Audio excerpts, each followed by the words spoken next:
Bonjour à tous, Nicolas Laï, coach sportif. Aujourd'hui on se retrouve pour une nouvelle vidéo, donc on va faire un entraînement de jambes en masse explosivité avec un petit peu d'exercice de proprioception, c'est-à-dire de perception de votre propre corps dans l'espace, ainsi qu'une certaine notion d'équilibre. Vous allez le découvrir en tout début de vidéo.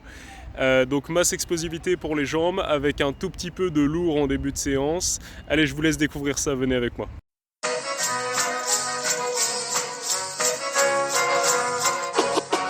Alors, juste avant de démarrer cette séance, je voudrais refaire un petit point technique par rapport à la notion de proprioception. Donc, en fait, la proprioception, par définition, c'est la perception de votre corps dans l'espace. Qu'est-ce que ça veut dire ? Ça veut dire que lorsque je tends mon bras sur le côté de la baie vitrée, par exemple, je sais que je ne vais pas la toucher à cette distance-là. J'ai une bonne proprioception, je sais qu'en tendant mon bras, je ne vais pas toucher la baie vitrée. C'est un exemple. J'ai une proprioception un petit peu moins développée, donc souvent malheureusement chez les personnes âgées c'est une notion qui se perd, ou bien chez les nouveau-nés qui ne savent pas, qui doivent apprendre un petit peu tous les mouvements de la vie. Je veux tendre mon bras sans toucher la baie vitrée, il se trouve que je la touche. Donc c'est un apprentissage basique qu'on a tous fait, que vous avez peut-être oublié et que vous n'avez pas forcément remarqué, mais on a dû évidemment apprendre à marcher, apprendre à ne pas casser un verre lorsqu'on veut boire quelque chose. Toutes ces petites notions, ça se travaille. Ça se développe également dans le domaine du sport. Vous pouvez avoir du matériel pour les travailler, comme par exemple une planche d'équilibre, un bosu, donc c'est ce qu'on appelle une demi-sphère, c'est un bosu, plus une planche d'équilibre qu'on a là-bas. Alors, je profite d'avoir mes équipements évidemment pour travailler avec ce type d'outils. Vous pouvez très bien le faire à la maison simplement sur un pied, vous stabilisez, et si c'est simple, vous fermez les yeux, et puis là vous allez vous apercevoir que c'est tout de suite moins simple. Pourquoi c'est moins simple ? Tout simplement parce que depuis que vous êtes tout petit, vous vous êtes habitué à travailler donc votre proprioception par rapport à ce que vous voyez. Vous fixez un point stable, souvent, et vous arrivez à maintenir un équilibre sur ce point-là. C'est pour ça que lorsque vous fermez les yeux, évidemment, toute cette notion est un petit peu déséquilibrée, vous ne savez plus trop où vous êtes. C'est sur ça qu'on va travailler. Donc au-delà de travailler sur un aspect préventif et puis particulièrement utile de cette proprioception, on va surtout nous développer ça dans le sport parce que vous allez solliciter tous les petits muscles autour de vos articulations, donc sans parler des gros muscles comme les quadriceps, les ischio-jambiers ou les fessiers. Ici, nous parlerons donc de tous les petits muscles qui entourent vos articulations, comme par exemple la hanche, le genou, la cheville, donc qui sont des articulations primordiales, notamment lorsqu'on va mettre une barre de squat assez chargée sur nos épaules, on doit être en mesure de tenir un bon gainage sur les articulations, un bon axe de travail, pour ne pas avoir les genoux par exemple qui rentrent vers l'intérieur. Qu'on soit vraiment sur un squat dans l'axe, très solide, très confiant, et puis un squat finalement où on peut commencer à mettre de l'intensité, où on peut commencer à s'amuser, à charger un petit peu la barre, voilà, à réellement progresser également. Donc vous allez voir sur les 3 exercices comment je procède un petit peu pour travailler cette proprioception. Sur chacun de ces exercices, je commence toujours les yeux ouverts, et si je suis à l'aise, mais je dis bien seulement si je suis à l'aise, je ferme les yeux pour réussir à tenir un petit peu plus.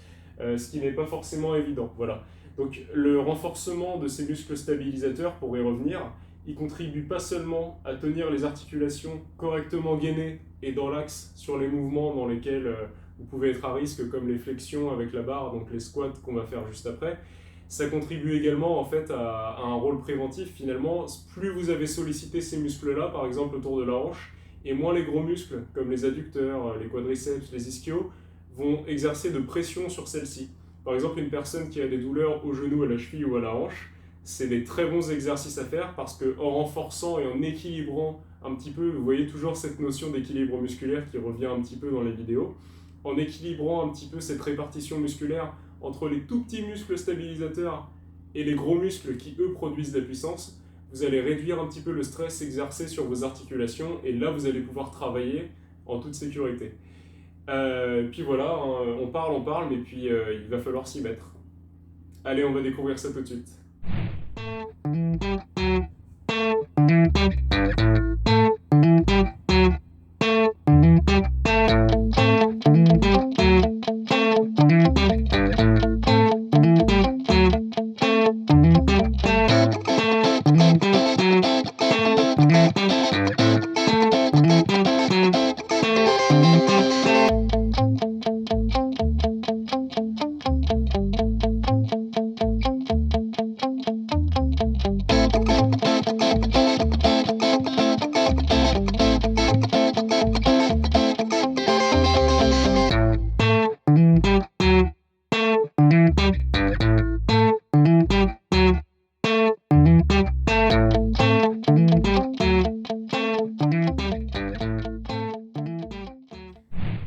Alors, lorsque vous travaillez en équilibre sur un pied avec le bosu, donc avec la demi-sphère, on est normalement plus en train de stabiliser sur notre genou. Donc la hanche, la cheville ainsi que le haut du corps travaillent toujours, mais on sent un petit peu plus de stabilisation au niveau des genoux. Normalement, hein, ça peut varier d'un individu à un autre. Au niveau de la petite planche d'équilibre, vous avez la cheville au milieu en équilibre sur un pied, vous êtes surtout sur la cheville, donc ça se sent tout de suite, le genou et la hanche sont un petit peu délaissés, et c'est la cheville qui, elle, doit se contracter pour venir tenir. Par rapport à la planche, donc le dernier exercice d'équilibre avec le rondin au milieu, où ça bouge un petit peu comme une planche de surf, on est globalement sur les hanches en fait. Donc c'est-à-dire que le genou et la cheville est très sollicité également, mais les hanches font un travail extraordinaire de par l'instabilité, de devoir stabiliser. Alors quand on débute à la planche comme ça, soit on garde le rondin au milieu, ce qui est un petit peu plus facile, soit on essaye une fois qu'on est stable, justement de venir déplacer un petit peu le rondin, un coup à gauche, un coup à droite, venir un petit peu donner une instabilité, puisque c'est là au final que notre corps va devoir stabiliser le plus. Je vous montre une variante avec un Swiss ball, donc avec un ballon que vous avez en salle de sport assez régulièrement. Normalement, il y a des Swiss balls un petit peu partout. Donc, pour remplacer le dernier exercice, pour remplacer la planche, vous mettez à genoux, hop là, sur votre ballon. Alors, n'y allez pas comme ça, tenez-vous à quelque chose, un mur. Moi, j'essaie d'être en face de la caméra, donc c'est pas très sécuritaire pour le coup. Normalement, il faut être en face d'un appui, quelque chose pour monter. Voilà, j'ai l'habitude de le faire, donc je devrais y arriver sans tomber devant vous si tout va bien. Donc simplement à genoux ici, avec les pieds qui touchent également la surface du ballon. Et là, vous pouvez chercher plusieurs équilibres. Soit rester droit, ce qui est un petit peu plus compliqué, soit ce qui est un peu plus facile, et un conseil que je donne particulièrement aux débutants qui commencent, c'est d'envoyer légèrement les fessiers en arrière et pencher légèrement le buste en avant. Ça reproduit un petit peu la position du squat et on a un petit peu plus, d'après moi, de points d'équilibre en fait dans la position. Le mieux, ça reste de le faire grandi et de jouer un petit peu sur l'instabilité. Par exemple, j'arrive à tenir le ballon immobile, j'ai envie de bouger un petit peu de chaque côté, un peu devant, un peu derrière, il faut vous déranger un petit peu et sortir un petit peu de cette zone de confort en fait. Voilà, à tout de suite pour la suite. I guess I really don't know what Christmas is all about.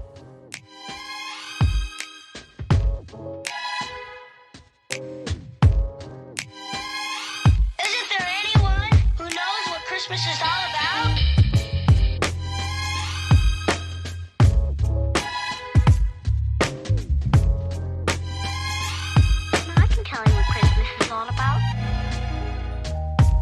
Chestnut roasting, Jack Frost nipping at your nose. So I'm offering this simple phrase.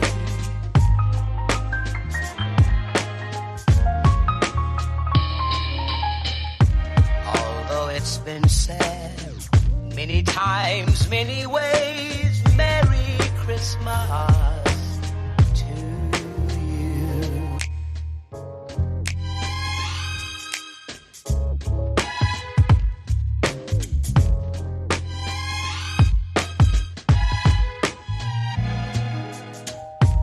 Chestnut roasting, Jack Frost nipping at your nose. So I'm offering this simple phrase.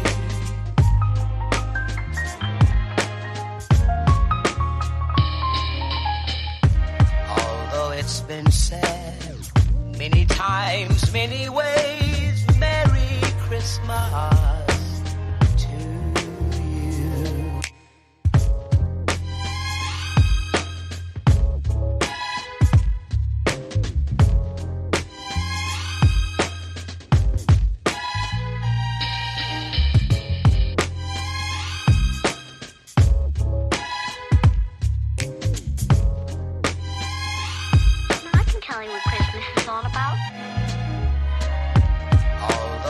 Been said many times, many ways, Merry Christmas.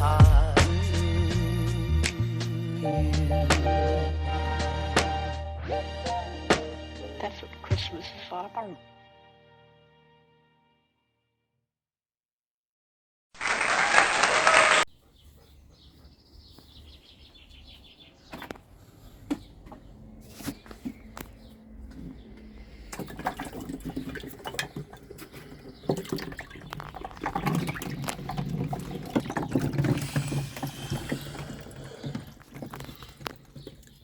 Et voilà les copains, séance terminée. Donc petit bain froid pour récupérer, ce qui n'est pas du luxe étant donné qu'aujourd'hui on a quand même du 30 degrés à l'ombre et que ça cogne pas mal. Ça fait du bien, ça rafraîchit. Voilà, vous avez pu constater que j'ai pas inclus d'exercice de mollet à la fin de ma séance, tout simplement parce que c'est ma séance et qu'elle est adaptée selon mes besoins. Et que de par la course à pied, de par le vélo, je les sollicite en fait assez régulièrement, notamment lors de mes entraînements de sprint en côte, où ils morflent pas mal. Et alors, je sais très bien que c'est pas les mêmes fibres musculaires qui sont sollicitées dans un effort de musculation et dans un effort de cardio, mais quand même, le tendon a ses limites et je préfère ne pas trop m'acharner dessus. Notamment que c'est pas forcément un point faible les mollets chez moi, donc je ne les fais pas à toutes les séances. Au contraire, je mets même en priorité les muscles fessiers parce que c'est important d'en avoir des musclés pour que le bas du corps fonctionne normalement en fait. On verra ça dans une autre vidéo puisque celle-ci est déjà assez longue il me semble. Enfin voilà, j'espère que la vidéo vous a plu. Si c'est le cas, n'hésitez pas à liker ma vidéo, à laisser un commentaire, à la partager et à vous abonner bien sûr. Et pourquoi pas activer la petite cloche que vous avez sur le côté du logo de ma chaîne YouTube qui permet en fait de ne louper aucune vidéo dès qu'elle sorte. Voilà, à la prochaine. Ciao!